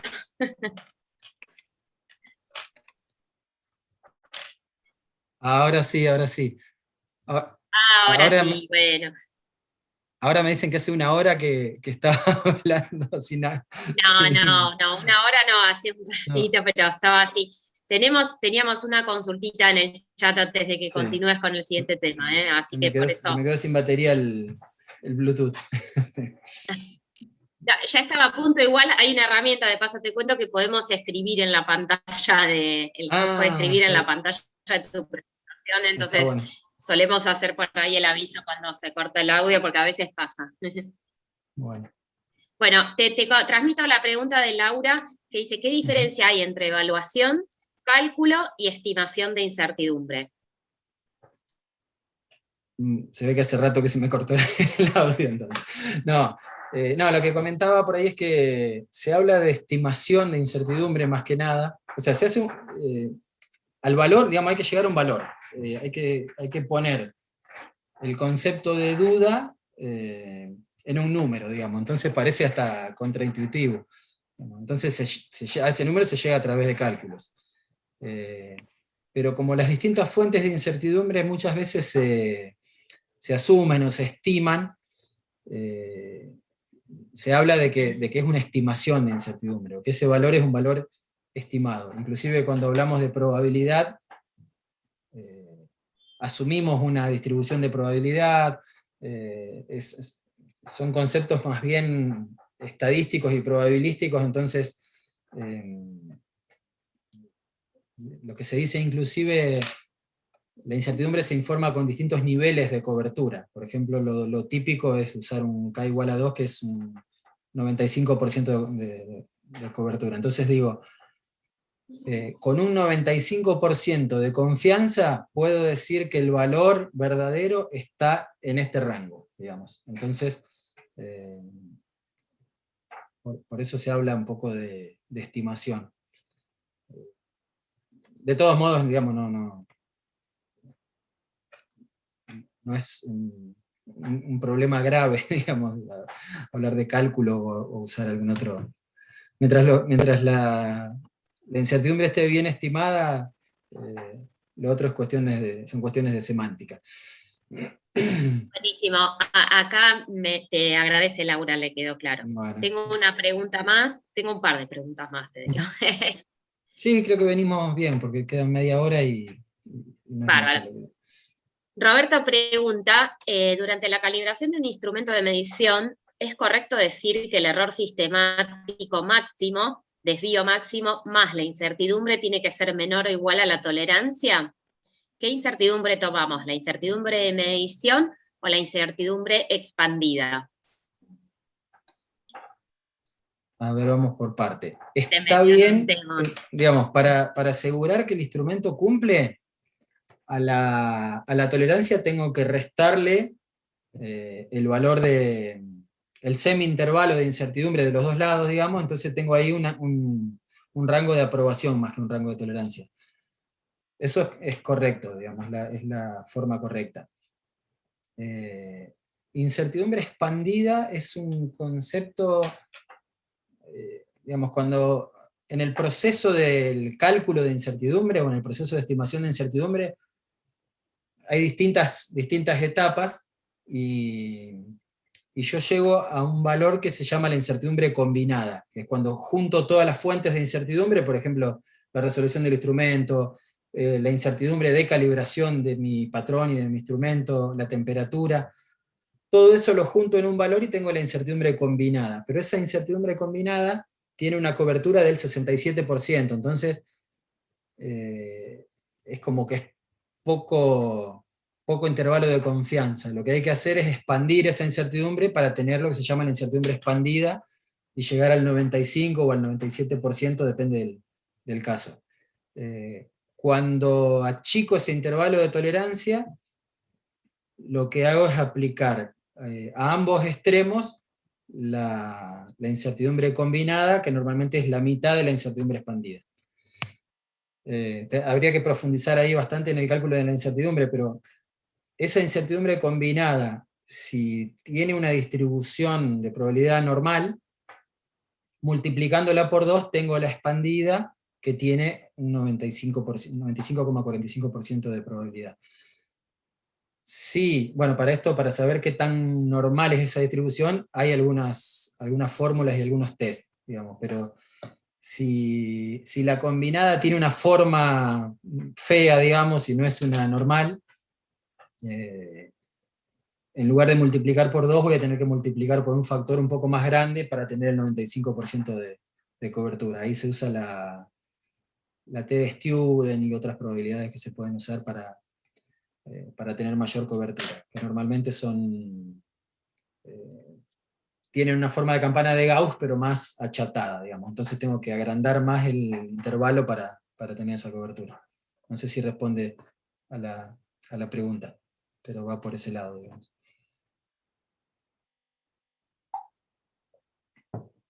Bueno. Sí, muchas gracias, dice Roberto. Te hago una pregunta más. Acá nos pregunta Eric si podrías explicar los detalles de qué es la confirmación metrológica. Ajá. Yo no sé si le iba a pedir a Eric que amplíe, pero vos entendiste la respuesta, la pregunta. Cuando empecé a armar la presentación, entre los temas que había puesto era el de confirmación metrológica, y después al final no lo dejé. Digamos, porque bueno, puse competencia técnica, pero la definición de confirmación metrológica, ahí les puedo recomendar la ISO 10012, que hay una versión 2003 y después una versión 2012. La versión 2012 tiene un enfoque a sistemas, digamos, y a procesos, es más abarcativa, pero da menos receta, digamos. La versión anterior es mucho más detallada y nos da muchas más herramientas. Por ejemplo, para calcular los intervalos de calibración y demás. También hay un documento de la OIML, que es el documento D10, que es de acceso gratuito, que sirve para definir los intervalos de calibración. Pero bueno, más allá del documento, la definición de confirmación metrológica es confirmar que el instrumento o el patrón es válido para el uso que yo le quiero dar. Una parte es la calibración, pero lo que se dice es que más que la calibración lo que se necesita es una verificación, digamos. Yo primero tengo la tolerancia, lo calibro, verifico que el error está dentro de la tolerancia, y más o menos todo eso es la confirmación de que el instrumento es apto, pero también incluye la selección del instrumento, la capacitación del operario que lo va a usar, las condiciones ambientales, no solo la calibración, sino la periodicidad de la calibración y después la revisión de los intervalos de periodicidad, porque el mismo instrumento usado para cosas diferentes o en ámbitos diferentes puede ser que requieran intervalos de calibración distintos. Por ejemplo, la ISO 8655, que es la norma de calibración de micropipetas, me habla de intervalos de calibración de entre 3 meses y 1 año para la micropipeta, dependiendo del uso que se le dé, porque son instrumentos no tan confiables, digamos, o que dependen de muchas variables, y dependiendo de la severidad del uso y de la implicancia del resultado, puede ser que tenga que calibrarlo cada 3 meses o que lo pueda calibrar cada 1 año. Porque si lo calibro cada 1 año y la calibración sale mal, digamos, o el resultado de calibración me dice que el instrumento está midiendo mal, voy a tener que revisar lo que hice durante todo ese periodo de calibración. Y si eso implica diagnósticos, implica, bueno, si el resultado de esas mediciones tiene implicancias serias o complicadas, digamos que desde el punto de vista de calidad voy a tener mis procedimientos, pero no voy a poder rescatar lo que se hizo con esos resultados. Entonces, dependiendo del uso que se le dé, de la implicancia de ese uso, voy a definir la periodicidad. Y todo eso está dentro de lo que se llama confirmación metrológica. Es más, la versión 2003 de la ISO 10012 hablaba de verificación de instrumentos de medición. Y la versión 2012 habla de sistema de gestión de las mediciones.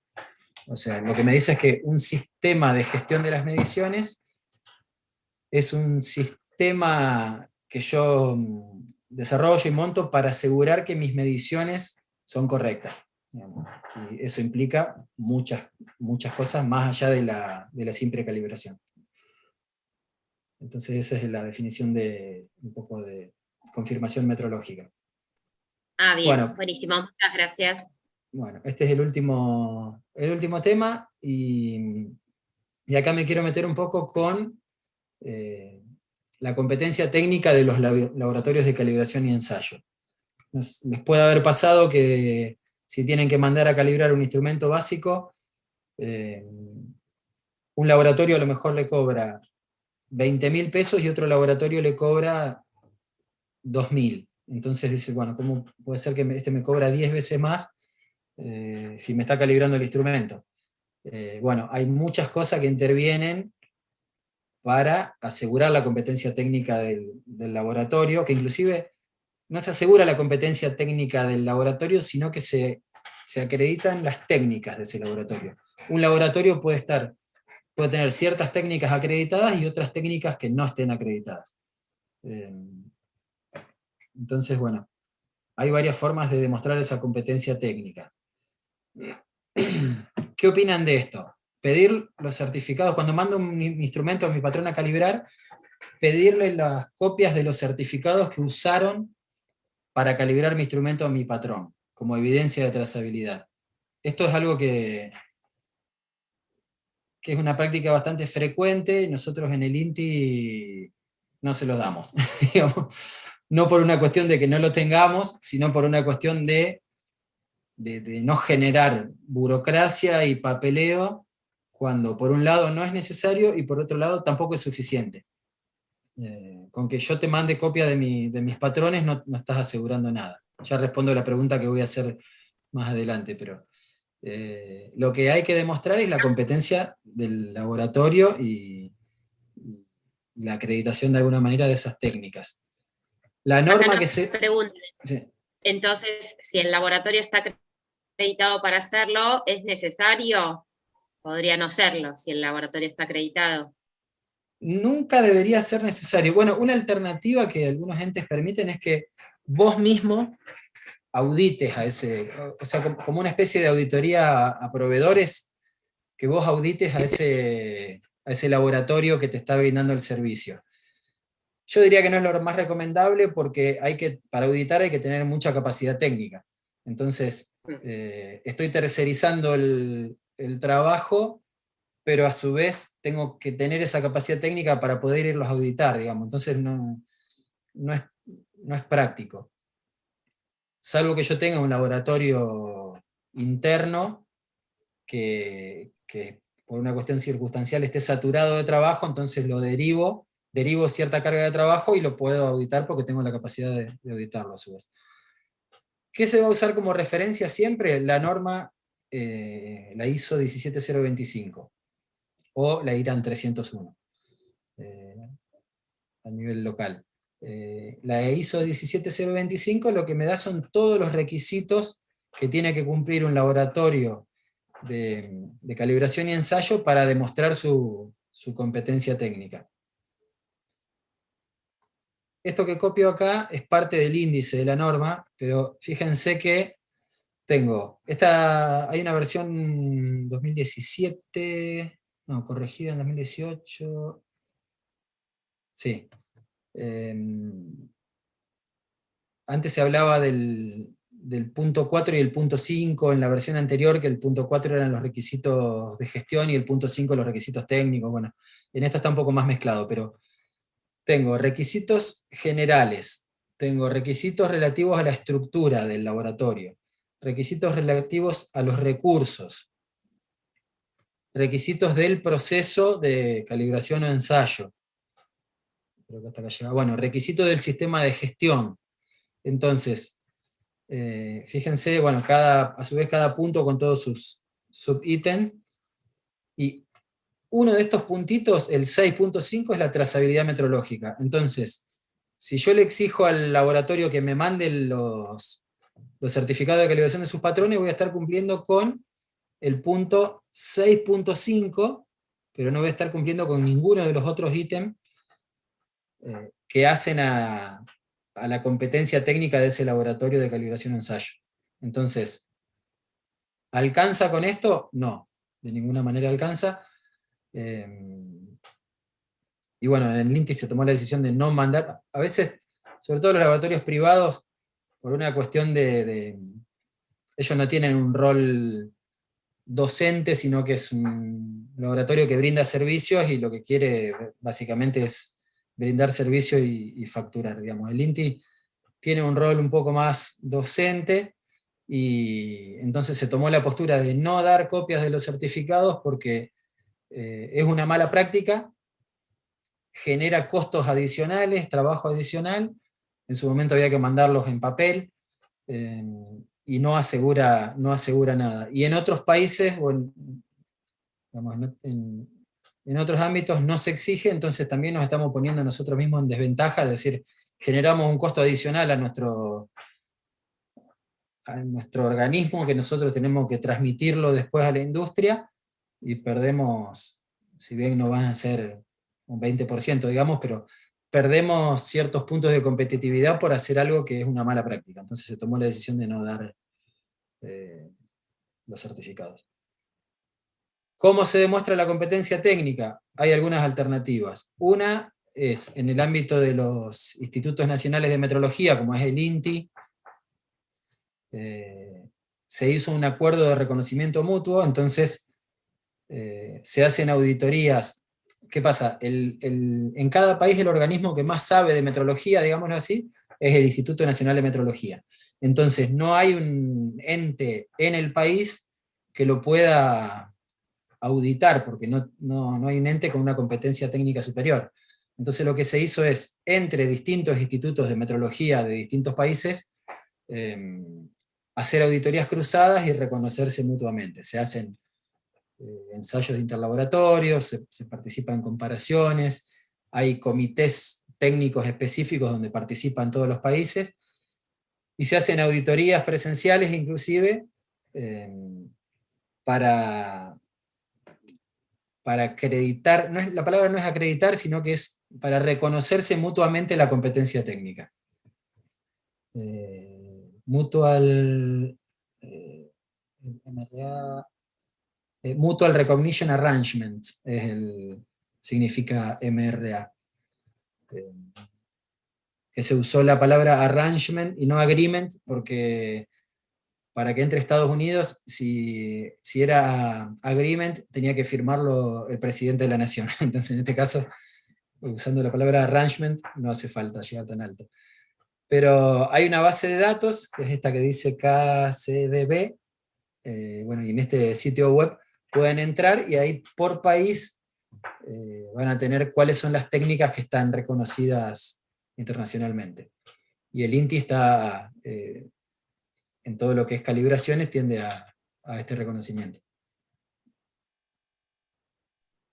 Aprovecho tu pausa, Leandro, para otra pregunta que nos Sí. hace Gustavo, te hace en realidad Gustavo. Dice, en el caso de magnitudes para las cuales no se encuentran prestadores de servicio acreditados, ¿cuál sería la mejor forma de proceder, como por ejemplo en viscosidad? Ujú. Hay algunas magnitudes que son complicadas. Ahí también debería haber no digo una vista gorda, digamos, pero sí debería haber una comprensión por parte del auditor. Es decir, mirá, no hay nadie en el país que esté acreditado en viscosidad, o sea que lo tengo que mandar a Europa a lo mejor, y es qué sé yo, una Copa Ford, que es un instrumento sencillo, no tiene mayores complejidades, entonces a lo mejor no están acreditados en viscosidad, pero sí se mide diámetro y se miden ciertos parámetros, entonces que en eso sí hay laboratorios acreditados, y se debería llegar a una solución de compromiso en eso, digamos. A veces sí es una característica crítica, digamos, una magnitud crítica, y no se puede hacer nada intermedio, hay que mandarlo fuera del país a calibrar en otro lugar. O sí, en ese caso se podría llegar a hacer una evaluación del laboratorio, pero si no hay ningún laboratorio acreditado en el país o no hay nadie con competencia demostrada, difícilmente nosotros tengamos la competencia para ir a hacerle nosotros mismos una auditoría, una evaluación. Digamos, sí, son situaciones que no están resueltas muchas veces. Bueno, como les decía, una forma, pero solamente entre institutos nacionales de metrología, es este acuerdo de reconocimiento mutuo. Se puede entrar a la base de datos para ver qué servicios están reconocidos o no. Otra forma es la acreditación. Siempre se habla, tanto en el acuerdo de reconocimiento mutuo como en la acreditación, se trabaja bajo la misma norma, bajo la 17025. Son los mismos requisitos. En el caso de Argentina, es el organismo argentino de acreditación el que hace la acreditación de los laboratorios, digamos, en realidad de los laboratorios no, sino de las técnicas de los laboratorios, pero sí se le asigna un número de laboratorio acreditado.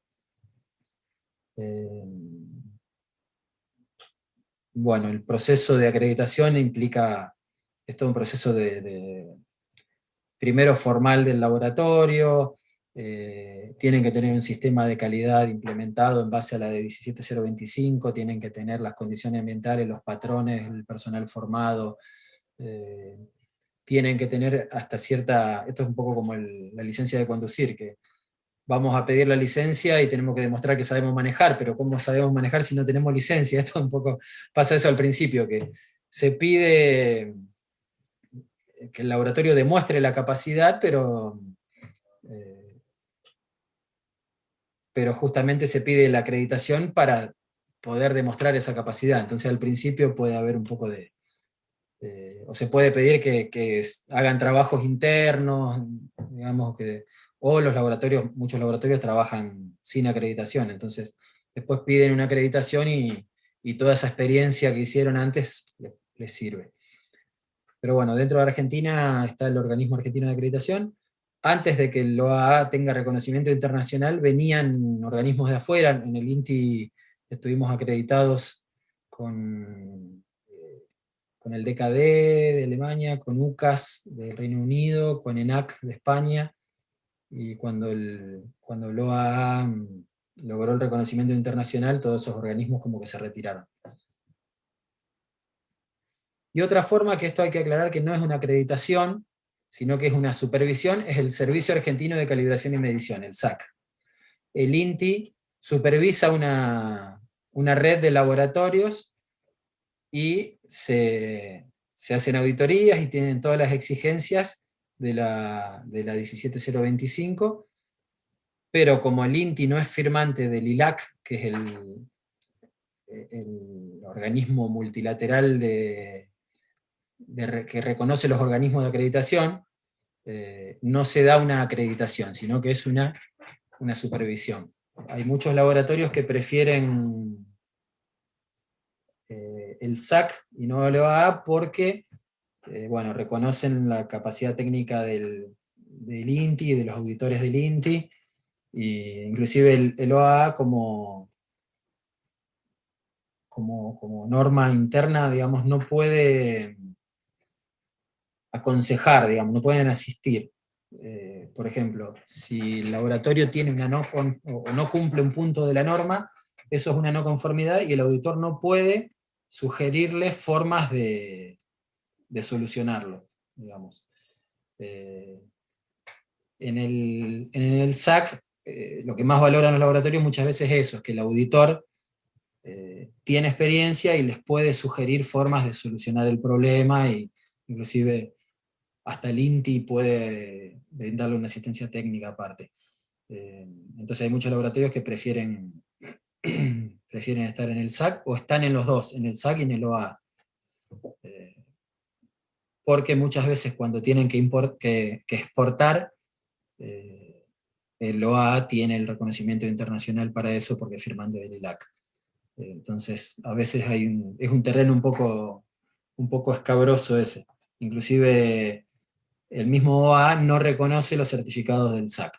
Si vos tenés un laboratorio acreditado por el OA y mandás un patrón a calibrar al SAC, es muy probable que el OA no te acepte ese certificado. Pero bueno, son cuestiones más políticas, digamos, no tanto técnicas. Entonces esas son más o menos las formas de demostrar la competencia técnica. Excelente, Leandro, muchas gracias. Bueno, gracias a ustedes. Podemos Más o menos aprovechar para preguntas. Tenemos unos minutos. Quiero aclarar que igual la sala se cierra puntual, así que, bueno, aprovechen ahora. Igual después te invito, Leandra, que dejes tu mail por si alguien quiere contactarse directamente, ¿viste?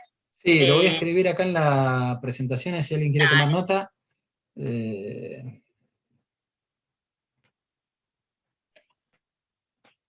Buenísimo. Bueno, y acá toda la gente agradeciendo, la verdad que fue súper interesantísimo. Bueno. Dando algunas cositas muy fundamentales. Muchas gracias. Bueno, gracias a ustedes por la atención, y bueno, cualquier duda estoy a disposición para lo que necesiten, y si yo no tengo la respuesta, seguramente podremos encontrar a alguien que la tenga, así que siempre digo eso, que a veces no es tan importante saber, sino saber quién sabe.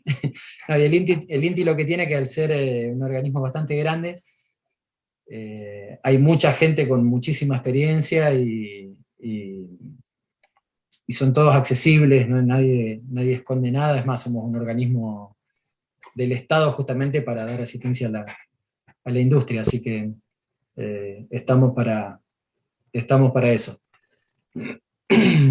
Buenísimo.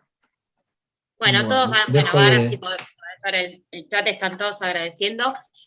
Bueno, gracias a les ustedes. aprovecho antes que la gente se desconecte, que les vamos a enviar el material de la presentación de Leandro, junto con una encuesta de satisfacción, que en la medida que contesten la encuesta de satisfacción, vamos a enviarles el certificado de participación. Bueno, muchas gracias a todos, y ya estamos ahí a 5 minutos del cierre. Ahora, sí, perfecto. Sí, porque acá nos cortan en punto, chau, se corta, así que... Está bien.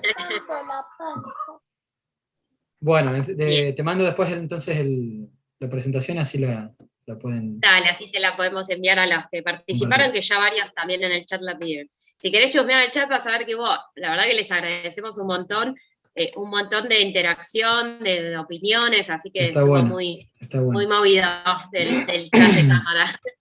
Bueno, no es lo mismo que presencial a veces, pero sí. Está bueno que sea interactivo y no sea un monólogo, porque si no nos aburrimos todos.